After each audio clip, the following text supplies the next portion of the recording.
नमस्कार दोस्तों, electrical technician channel में आपका स्वागत है। दोस्तों, आज से हम एक वीडियो का नया सीरीज स्टार्ट करेंगे। इस सीरीज में हम सीखेंगे कि किस प्रकार से हम किसी भी इलेक्ट्रिकल कंपोनेंट का वायरिंग किस प्रकार से करते हैं, यानी कि किसी भी सर्किट में हम किस प्रकार से कोई भी इलेक्ट्रिकल कंपोनेंट का कनेक्शन करेंगे, उसी बारे में सीखेंगे। ठीक है दोस्तों, मेरे पिछले कुछ वीडियो में मैंने नोटिस किया था कि आप कमेंट करके पूछते हैं कि सर इस सर्किट में हम किस प्रकार से लिमिट स्विच का कनेक्शन करेंगे, फोटो सेल का कनेक्शन करेंगे, टाइमर का कनेक्शन करेंगे। ठीक है, इसी प्रकार से बहुत सारे कमेंट आते हैं, सर इस सर्किट में इसका कनेक्शन करके बताइए। ठीक है, तो दोस्तों ये जो हमारे इलेक्ट्रिकल कंपोनेंट होते हैं उसका हम कनेक्शन किस प्रकार से कोई भी सर्किट में करेंगे, उसी का जो कॉन्सेप्ट है उसको मैं क्लियर कराऊंगा। ठीक है, तो इस वीडियो को आप जरूर लास्ट तक देखिएगा। ठीक है, चलिए स्टार्ट करते हैं।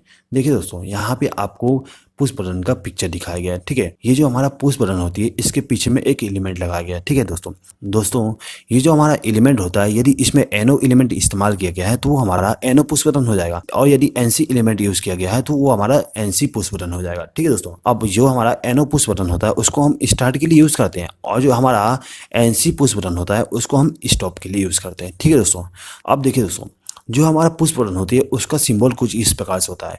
हमारा एनो पुश बटन का सिंबल इस प्रकार से होता है, और एनसी पुश बटन का सिंबल कुछ इस प्रकार से होता है।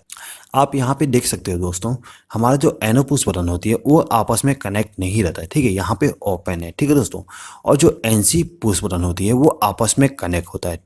चलिए, इसका कॉन्सेप्ट किस प्रकार से होता है और कैसे कनेक्शन करते हैं उसके बारे में सीख लेते हैं। ठीक है दोस्तों, यदि कोई व्यक्ति आपको एक बल्ब देता है, ठीक है, और ये कहता है कि आपको इस बल्ब को एक पुश बटन के द्वारा कंट्रोल करना है, तो यहाँ पे आप सीधे ही पुश बटन को लेके डायरेक्ट कनेक्शन नहीं कर दोगे। ठीक है, आपको उस बंदे से यानी कि उस भाई से पूछना है कि भाई मेरे इस बल्ब को किस लॉजिक पे ऑपरेट करना है। यहाँ पे आपका जो बल्ब है वो हमेशा चालू रहना चाहिए या फिर ऑफ रहना चाहिए। ठीक है, ये क्वेश्चन आपको पूछना पड़ेगा, क्योंकि आपको मालूम है कि पुश बटन दो प्रकार के आते हैं। ठीक है, एक एनो पुश बटन और एक एनसी पुश बटन। ठीक है, आपको इन्हीं दो पुश बटन में से एक पुश बटन का उपयोग करके इस बल्ब का कनेक्शन करना है। ठीक है, तो वहां पे आप ये क्वेश्चन पूछोगे कि आपको इस बल्ब को किस लॉजिक पे कंट्रोल करना है। ठीक है दोस्तों, यदि वो व्यक्ति आपसे ये कहता है कि ये जो बल्ब है वो हमेशा ऑफ रहना चाहिए, ठीक है, और वो व्यक्ति जब पुश बटन को प्रेस करे तो बल्ब ऑन होना चाहिए। ठीक है, तो इस कंडीशन में आपको क्या करना है कि यहाँ पर एनो पुश बटन का उपयोग करना है। ठीक है,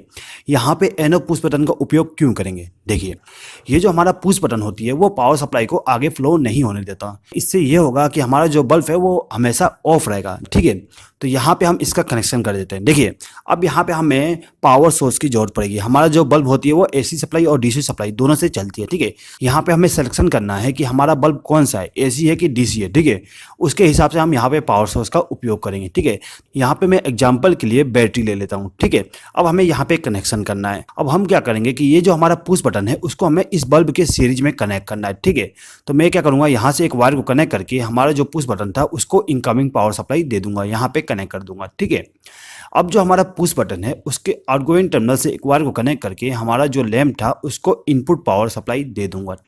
अब जो बल्ब का न्यूट्रल टर्मिनल होता है उसमें मैं क्या करूंगा, एक वायर को कनेक्ट करके सीधे ही न्यूट्रल टर्मिनल के साथ कनेक्ट कर दूंगा। तो यहाँ पे हमारा जो बल्ब था उसका कनेक्शन कंप्लीट हो गया। ठीक है, यहाँ पे उस व्यक्ति ने ये बोला था कि हमारा जो बल्ब था वो हमेशा ऑफ रहना चाहिए। ठीक है, यहाँ पे आप देख सकते हो कि हमारा बल्ब ऑफ है। अब यदि मैं इस पुश बटन को प्रेस करता हूँ तो क्या होगा, हमारा जो बल्ब है वो ऑन हो गया। ठीक है, कब तक ऑन रहेगा? जब तक मैं इस पुश बटन को प्रेस करके रखता हूं। जैसे इसको रिलीज करूंगा हमारा जो बल्ब था वो ऑफ हो जाएगा। तो यहाँ पे उसके लॉजिक के हिसाब से हमने पुश बटन का उपयोग कर लिया। अब यदि वही व्यक्ति आपसे ये कहता है कि हमारे पास एक और बल्ब है और ये बल्ब हमेशा ऑन रहना चाहिए, ठीक है, और जैसे ही पुश बटन को प्रेस करे तो ये बल्ब ऑफ हो जाए, तो इसके लिए आप कनेक्शन करिए। तो इसका कनेक्शन कैसे करेंगे? देखिए, यहाँ पे वो व्यक्ति ये बोला है कि आपका जो बल्ब है वो हमेशा ऑन रहना चाहिए, यानी कि हमेशा पावर सप्लाई आगे फ्लो होते रहना चाहिए। तो यहाँ पे पावर सप्लाई को हमेशा आगे फ्लो करवाते रहना है, तो यहाँ पे आप यूज करोगे एनसी पुश बटन। ठीक है, अब एनसी पुश बटन का उपयोग करके इस बल्ब का कनेक्शन करना है। तो सिंपल है, जैसे हमने पहले कनेक्शन किया था सेम टू सेम अभी कनेक्शन कर देंगे।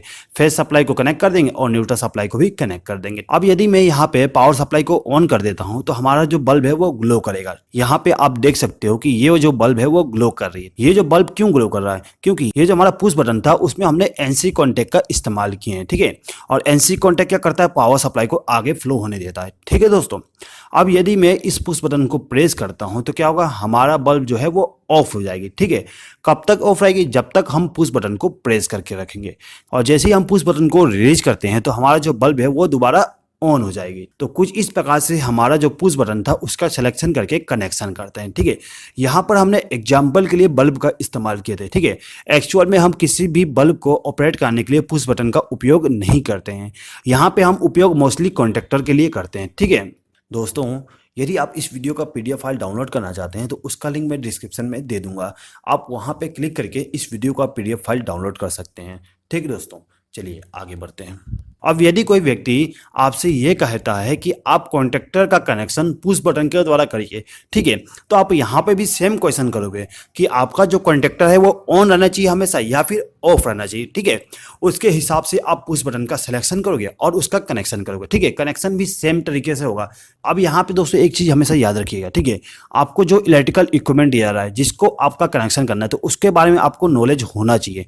यदि आपको उस चीज़ के बारे में नॉलेज नहीं है तो आप यहाँ पे सर्किट डायग्राम को ड्रॉ नहीं कर पाओगे। यहाँ पे उस व्यक्ति ने आपको कॉन्टेक्टर दिया है। ठीक है, तो कॉन्टेक्टर में आपको मालूम होगा कि A1 और A2 टर्मिनल होता है। ठीक है, A2 टर्मिनल पे आपको न्यूट्रल सप्लाई देना पड़ता है और A1 टर्मिनल पे फेज सप्लाई देना पड़ता है। यहाँ पे जो हमारा फेज सप्लाई था उसको हमने पुश बटन के द्वारा कंट्रोल कर लिया और न्यूट्रल सप्लाई को डायरेक्ट कनेक्ट कर दिया। ठीक है, तो दोस्तों इस प्रकार से आप कोई भी लॉजिक का इस्तेमाल करके पुश बटन का कनेक्शन कर सकते हैं। ठीक है, नेक्स्ट चैप्टर में हम क्या टॉपिक लेंगे उसका आप कमेंट बॉक्स में कमेंट करके बताइए। और दोस्तों यदि आपको ये वीडियो पसंद आए तो प्लीज़ इस वीडियो पर लाइक कर दीजिएगा। और दोस्तों यदि आपने अभी तक हमारे चैनल को सब्सक्राइब नहीं किया तो सब्सक्राइब भी कर लीजिएगा। इस वीडियो को देखने के लिए धन्यवाद।